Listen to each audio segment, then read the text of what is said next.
Hi, everyone, and welcome in again to Conversations with Dr. Charles Ackle. I'm Pat Bryant, the head of branding here at Emmy. Have you heard about the microbiome? If you haven't watched much TV lately and you haven't read much in science literature or even just general articles.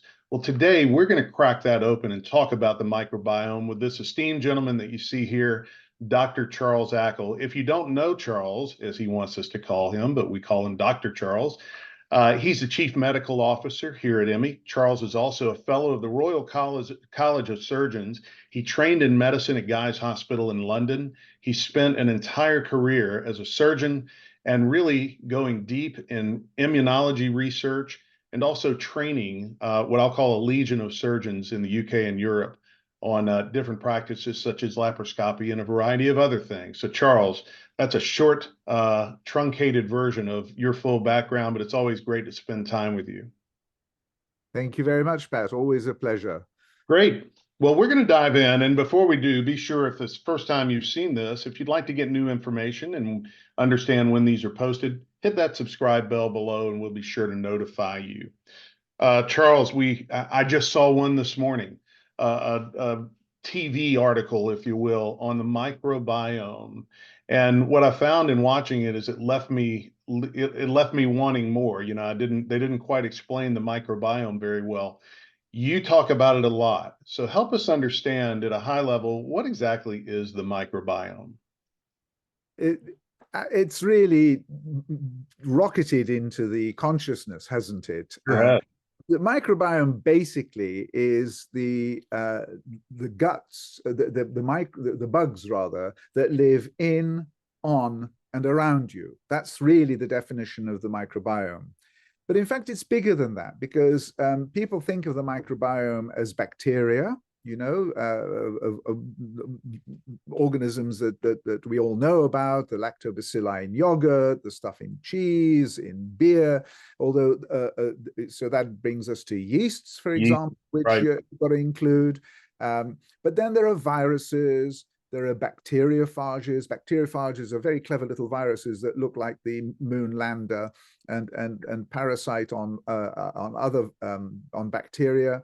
Okay. And there's some very primitive organisms that we've only just found, which constitute something like 40% of the entire genomics of the known world. I mean, it's like discovering America again when nobody knew about Europe. So we're just scratching the surface of the microbiome. So the bugs that live in your gut, a lot of people think that that's all there is to it, but there are bugs that live on you, on your skin. Yeah. We've known about those. There are the bugs in your environment. And there has to be a coordination between all these things and your body, which has to survive in this milieu, in this environment. Mm-hmm. When in evolution, of course, we developed slowly over millions and millions and millions of years to interact intelligently, and the survival, if you like, of the individual was intimately related to the way that she interacted with the environment. Sure. And, so it's not just whether a saber-toothed tiger is going to come and get you or whatever it is. There's all these bugs there that you can't even see. And people have known, intelligent people have known about the effect of bacteria, or certainly about environmental agents, since probably 2,500, 3,000 BC. There was a wonderful Egyptian physician called Imhotep. It's a great name, Imhotep. Wow. And he used to use crocodile dung from the Nile as Wow. well, yeah, to try and treat cancer and things like that. What a novel thing. Yeah, he and the Greek physicians like Aesculapius and what have you, again of that era, were using honey, which contains all sorts of natural material and pollen and bacteria and goodness knows what else. And we all know honey can be fantastically good for you. Sure.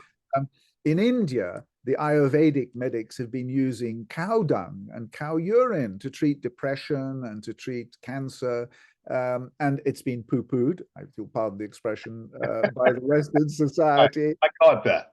Yeah, you caught that. But you know, Indian Ayurvedic medicine, there are lots of people who think it works wonderfully well. You know, Chinese herbal medicine is another one Sure. that people don't often completely understand, and yet Chinese herbal medicine produced one of the most powerful anti-malarial agents known to man. So you can't just decry these. But coming back to the microbiome, so the microbiome requires diversity. One of the fallacies that you'll hear, and the whole bunch of fallacies that are out there on the television and in the papers are, you need to eat this particular bug and it's got to be Lactobacillus XYZ, or it's got to be, some Akkermanniense or something like that. It's probably not true. It's much more important that you have diversity. Diversity is the spice of life. Sure. And the more diverse microbiome, the more different kinds of bugs that are friendly to you that you have in your system and on you, the better. And so that is really important, because what that does is it crowds out the unfriendly bugs. So there are some nasty bugs out there. They're not all good. I mean, I think we grew up thinking all bacteria is bad. It's just you don't want any bacteria. And we wash our hands and we sterilize it, and every mother who doesn't sort of polish the cups and everything else and lets a baby play in the mud thinks she's guilty somehow. And it's just not true.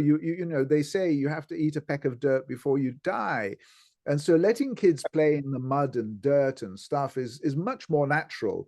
But what you don't want is them getting infections. But you wouldn't let them play in a sewer, for example, where they might get a nasty bacteria. But let them play in the mud, let them play in green fields. All the evidence is that is a healthy way, and it reduces the risk of asthma and allergic reactions, if nothing else. I mean, I'm not trying to tell my age, but I've shared with you and others. I don't remember as a kid growing up with a lot of kids with modern day allergies, peanut allergies, dairy allergies, those kind of things. Is that connected to the microbiome? For almost certainly that has a relevance. We find that modern people living in cities have a much tighter and lesser variety of bugs in their system than those who live in the countryside. And so those who live in a much more rural environment, or Amazonian Indians, African tribesmen in the deserts and things, they have a much more complex system. But all of this comes back to the relationship with your environment, provided you avoid the pathological bacteria. And by the way, having a good microbiome doesn't allow many of these bacteria to get in on the act. It's a bit like a tree that shades around it and stops weeds growing underneath. The sunlight doesn't get through. So equally, if you've got a good microbiome, they use up all the good food and what have you, and they produce things that we need. Vitamins and stuff are produced by these organisms.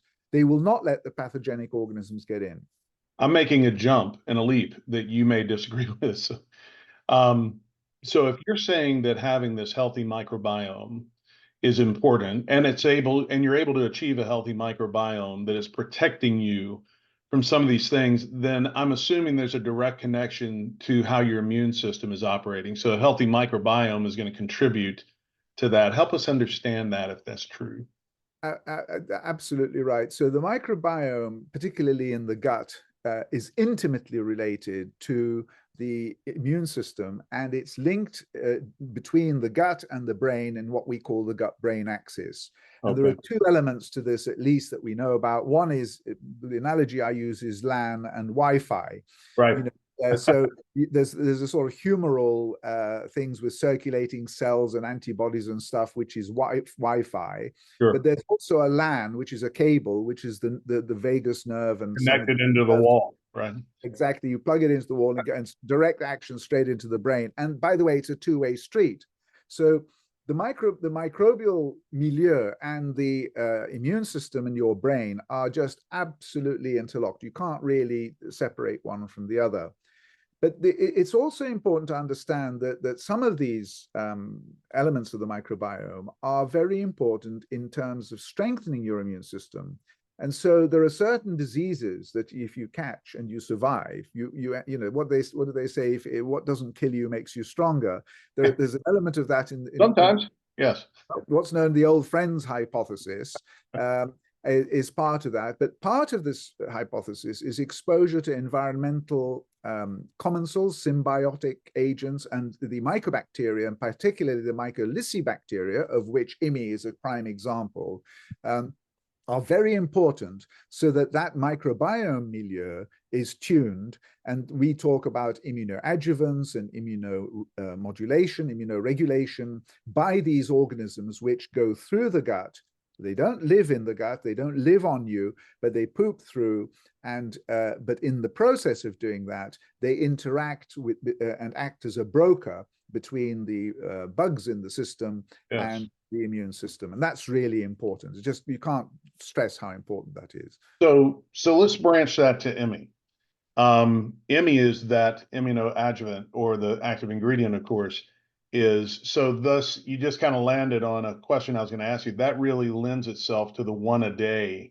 A lot of people have asked, through our systems, hey, why do I have to take this once a day, or what's the importance of the one a day piece? And I think you just explained that, or maybe touched on it. Yeah, I mean, it's a bit like breathing, isn't it? If it's like having a breath of oxygen and then saying, well, hang on, I've had my breath of oxygen, I'm fine, I don't need any more. It doesn't work that way. It's the same with your immune system. It needs constant retuning to the circumstances that you're in at any one time. And Right. so just because you pass it through the gut unchanged doesn't mean that it's not functioning. And it has to be replaced and refunction every single day, so that there's a constant interaction between the adjuvant effect, if you like, and the other organisms that exist in the microbiome. Yes. Very important interlink, and in relation to triggering effects in the gut-brain axis. Very important. Wow. It's also connected, but also complicated for amateurs. So it's just so wonderful to get the information. And hopefully, if you've been watching this, you've enjoyed these conversations with Dr. Charles. We're going to do them again. We're going to cover a wide gamut of gut and immune health. So we hope you continue to tune in. If you want to get a notification as to when these are new, be sure to hit that subscribe button. And be sure to go to immy.co. That's immy.co for more information about IMI and everything that you can learn about that product. So Dr. Ackle, thanks again. We're going to do this again and really look forward to that. Pleasure.